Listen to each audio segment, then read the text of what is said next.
मैं पुनः आपके सामने उपस्थित हूँ एक नए पाठ के साथ। आशा है आप लोग घर में होंगे, सानंद मंगल होंगे, कुशल से होंगे और जमकर पढ़ाई कर रहे होंगे, क्योंकि सभी विषयों के रिकॉर्ड आपके पास जाने लगे हैं। कोई परेशानी नहीं होनी चाहिए आप। तो आज हम आपके हिंदी अवनी पुस्तक का पाठ नंबर 2 पढ़ाने के लिए तैयार है। और उसमें आप देख रहे हैं कि पाठ 2 में एक कथा है। कथा का नाम है बुद्धि और भाग्य। बुद्धि और भाग्य यह लोक कथा है। लोक कथा क्या होता है कि हमारे आसपास बिखरी हुई कई कहानियां ऐसी होती है जो कि दादा दादी, नाना नानी आदि के माध्यम से कहे जाते हैं और उसका संदेश बहुत ही अच्छा होता है, उससे बहुत ही अच्छी शिक्षा मिलती है। तो यहाँ बुद्धि और भाग्य, इस पर आज हम इस कहानी का संक्षेप में रसास्वादन करेंगे और देखेंगे कि बुद्धि बड़ी होती है या भाग्य बड़ा होता है। तो कहानी की शुरुआत यही से होती है कि बुद्धि और भाग्य दोनों में यह बात सामने आई कि हम दोनों में कौन बड़ा है। बुद्धि का कहना था कि मैं बड़ी, तो भाग्य का कहना था कि मैं बड़ा। तो बुद्धि ने कहा ठीक है, दोनों की शक्ति का प्रदर्शन हो ही जाए कि कौन बड़ा है। तो भाग ने स्वीकार किया बुद्धि की चुनौती को। है अब इसके बाद ये दोनों अपनी बात को प्रमाणित करने के लिए निकल पड़े। अब कौन बड़ा है कौन छोटा है ये तो ऐसे मुंह से नहीं कहा जा सकता ना, इसे तो प्रमाणित करना होता है। तो भाग ने कहा कि मैं बड़ा हूं, तो उसे प्रमाणित करना था। दोनों निकल पड़े। आगे जाने के बाद उसे एक गड़ेरिया मिला। गड़ेरिया तो समझते होंगे, जो भेड़ को चराता है उसे गड़ेरिया कहते हैं। तो गड़ेरिया मिला, बिल्कुल ही मूर्ख था और बहुत ही गरीब था।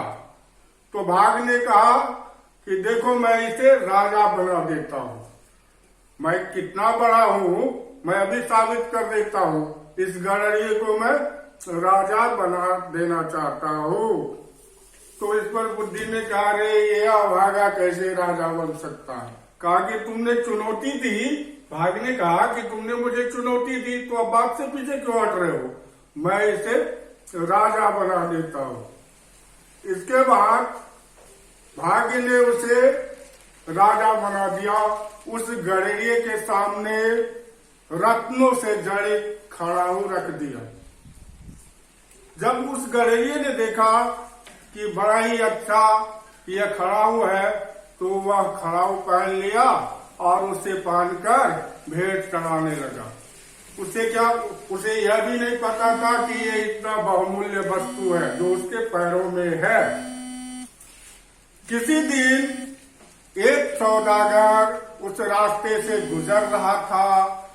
रत्नों से जड़े उस खड़ाऊ को गड़ेरिये के पैर में देखा तो उसे लोभ लग गया। उसने गड़ेरिये से कहा कि क्या तुम इस खड़ाऊ को बेचोगे।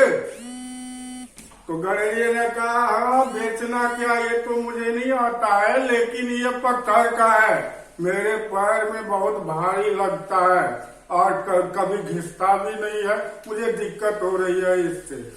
कहा कि ठीक है बेच दो, मैं इसका तुम्हें बहुत अच्छा दाम दे देता हूँ। तो कहा दाम की क्या बात है, ले लो इसे तुम, लेकिन मेरे लिए एक बोरी भुना हुआ चना रख देना मेरी झोपड़ी में। मैं जब भेड़ चढ़ा के जाता हूँ तो मुझे सुस्ती आती है, भूख भी ज्यादा लगती है, चने को मैं खाऊंगा, आराम से रहूंगा। सौदागर ने उसे उसके यहाँ चने की बोरी भिजवा दी और वह खड़ाऊ का जोड़ा लेकर चल दिया। उधर अब गड़ेरिये के पाँव में खड़ाऊ नहीं था, तो भाग ने पुनः उसे एक रत्न से जड़ा हुआ खड़ाऊ दे दिया। फिर कुछ दिनों के बाद सौदागर उस रास्ते से गुजरा, फिर देखा गड़ेरिये के पैर में रत्न जड़ी खड़ाऊ है, तो उसे देखकर सौदागर ने सोचा इस गड़ेरिये का भाग्य बड़ा अच्छा है, इतना बेशकीमती खड़ाऊ इसे मिल जाता है। तो उसने गड़ेरिये से पूछा कि तुझे यह बहुमूल्य खड़ाऊ कहाँ से मिल जाता है? तो गड़ेरिये ने कहा, बड़े भोलेपन से कहा कि ये तो मुझे रास्ते में पड़ा मिल जाता है, मैं बस इसे पहन लेता हूँ। फिर सौदागर ने उसे कहा कि तुम इसे बेचोगे?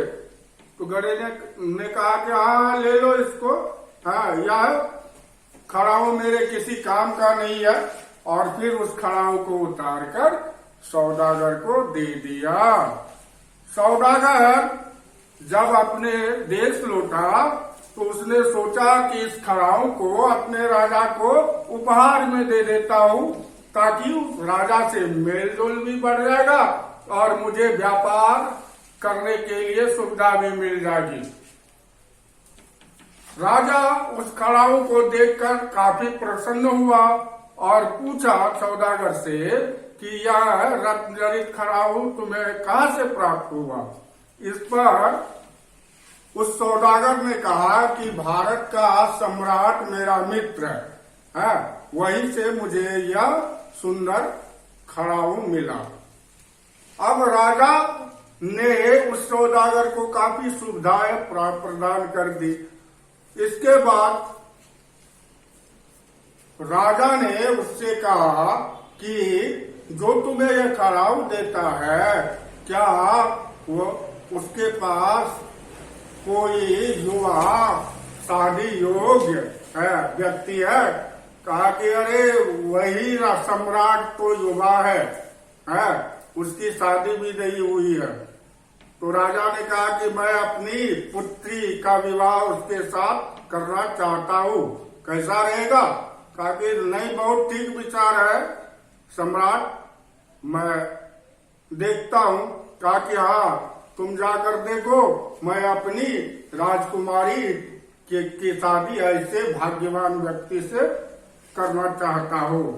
सौदागर सम्राट को प्रणाम करके चल दिया। उसने अपने साथ ऊंटों पर सैकड़ों मन पीतल लगवा लिया और जहाँ गड़ेरिये की झोपड़ी थी वहां आकर अपना टेंट लगा दिया। सारा जो उसके साथ लाव लश्कर था सब गड़ेरिये के झोपड़े के आसपास ही डलवा दिया। अब पूरे पीतल से जितने भी पीतल थे सारे उसको रखवा दिया। जब गड़ेरिया आया तो गड़ेरिया ने देखा कि इतना बड़ा लाल लश्कर है हमारे पास। गड़ेरिये के पैरों में फिर से बेशकीमती जड़ाऊ खड़ाऊ थे। तो गड़ेरिये ने कहा कि यहाँ रहना चाहते हो तुम लोग रह लो, लेकिन मेरे भेड़ों को कुछ नहीं करना, मेरे भेड़ को कोई क्षति न पहुंचे इसका ख्याल रखना है, बाकी तुम लोग यहाँ रह सकते हो। गड़ेरिये की मूर्खता पर सौदागर काफी हंसा और चूंकि सम्राट को उसने वचन दिया था कि मैं इसकी शादी राजकुमारी से करवा दूंगा, इसलिए जब गड़ेरिया कहीं चला गया तो उसके सारे भेड़ बकरियों को खोलकर भगा दिया सौदागर ने। भेड़ बकरी वाले से कैसे सम्राट अपनी राजकुमारी की शादी करवाता? हाँ, तो उसके बाद धीरे धीरे सौदागर ने उस गड़ेरिये को अपने विश्वास में लिया और उसे विवाह के लिए तैयार कराया।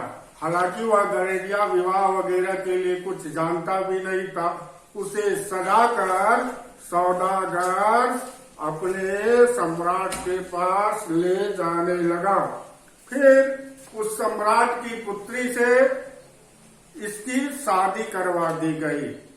अब देखिए क्या होता है कि अंतिम अंश है कि जब रात हुई, रात में यह गड़ेरिया कमरे में था। उसे समझ नहीं आ रहा था कि उसके साथ क्या हो रहा है। रात को पायल की रुनझुन की आवाज आई और फिर धीरे से दरवाजे ठकठकाने की आवाज आई। तो गड़ेरिया तो काफी मूर्ख था। उसे उसके मन में ये था कि भूत प्रेत जिन्नात होते हैं। तो उसे लगा कि यहाँ कोई जिन्न रहता है, उसी जिन्न के पैरों की पायल की आवाज है। वह काफी डर गया। अब सोचा कि दरवाजा खोल के भाग जाऊं, लेकिन दरवाजे से आवाज आ रही थी। अब क्या करे गड़ेरिया? अंत में गड़ेरिया ने निश्चय किया कि खिड़की से ही कूद कर बाहर चला जाऊं। लेकिन खिड़की के से कूदने पर उसकी जान जा सकती थी, क्योंकि जमीन काफी नीची थी। वह कूदना ही चाह रहा था कि बुद्धि ने बाघ से कहा, देखो तुम्हारी चुनौती के कारण एक बेचारा मूर्ख गड़ेरिया मारा जा रहा है, कुछ तो करो। कहा कि मैं इसमें क्या कर सकता हूँ, वो तो कूद ही जाएगा। तो बुद्धि ने कहा, कूदेगा तो मर ही जाएगा। तो बाघ ने कहा कि तुम ही कुछ उपाय लगाओ। तब बुद्धि ने कहा, ठीक है मैं लगाता हूँ। बुद्धि उस गड़ेरिये के दिमाग में प्रवेश कर गई और उसके बाद गड़ेरिये को यह बुद्धि आई, अरे ये तो लग रहा है मेरी शादी हुई है, तो मैं फिर क्यों डर रहा हूँ? क्या राजा के महल में जिन्न कहाँ से आएगा, भूत प्रेत कहाँ से आएगा? और इस तरह बुद्धि के सहयोग से उस गड़ेरिये की जान बची। तो इससे क्या पता चला? पता यह चला कि भाग्य बड़ा नहीं होता, बुद्धि बड़ी होती है। बुद्धि के बल से ही हम अपने भाग्य का निर्माण कर सकते हैं। बुद्धि कभी भाग्य से नीचे नहीं हो सकता। इस कारण से आप लोग भी ध्यान रखेंगे, बुद्धि अर्जन की ओर ध्यान देंगे। बाकी इस कहानी को बार बार पढ़ लीजिएगा अपने पाठ्य पुस्तक में, मैंने संक्षेप में कहा। और अब आगे इसके जो शब्दार्थ है उस शब्दार्थ को देख लेंगे। और शब्दार्थ में तू तू मैं करना, ये मुहावरा तो आप लोग जानते ही है, कहा सुनी करना, और कोई खास नहीं है शब्द। एक शब्द है स्तब्ध। स्तब्ध आश्चर्यचकित होना, हैरान हो जाना। तुच्छ, तुच्छ माने होता है छोटा, और सामान्य तौर से और सारे शब्द आप लोगों को आते ही होंगे। अब बात बच गई इसके प्रश्न का, तो मैं प्रश्न यहाँ लिख देता हूँ जिसका उत्तर आपको लिखना है। ठीक है? तो गृह कार्य भी आप लोगों को करना है, आराम से करेंगे, घर में निश्चिंता पूर्वक करेंगे, सुनहरे अक्षरों में लिख कर करेंगे, बर्तनी का खास ख्याल करेंगे। प्रश्न उत्तर आप लोगों के पास, सभी के पास पुस्तक उपलब्ध है, इसलिए इस पाठ के जो पेज नंबर 14 और 15 में आप देख रहे होंगे प्रश्न, पेज 14 और पेज 15 में जो प्रश्न है उसके आपको उत्तर लिखने हैं। कोई दिक्कत होने पर मुझसे डायरेक्ट संपर्क कर सकते हैं। 14 और 15 के प्रश्न उत्तर कैसे? तो एक तो ऑब्जेक्टिव है, दूसरा मौखिक प्रश्न है जो छोटे छोटे शुरुआती दौर में जो जैसा आप लोग लिखते थे उसी टाइप का है। केवल आप ध्यान देंगे लिखित प्रश्न में जो है निम्नलिखित प्रश्नों के उत्तर दे, इसका 2, 3, 4 वाक्य तक हो सकता है उत्तर, तो उसको ध्यान से देखेंगे। ठीक है? कोई दिक्कत नहीं होनी चाहिए आप लोगों को। तो अच्छा, तो आज के लिए हम पाठ बंद करते हैं। फिर अगले पाठ के साथ बहुत जल्दी मिलेंगे और इस बीच में आप लोगों को एक संस्कृत का भी पाठ बता देंगे, ठीक है। और सभी प्रश्न उत्तर बनाएंगे और सभी का जांच किया जाएगा, तो इसलिए ध्यान रखेंगे। और फिर मिलते हैं, घर में रहिए, सुरक्षित रहिए, स्वस्थ रहिए, तब न मिलेंगे हम आप। तो ठीक है, अब विदा लेते हैं, धन्यवाद।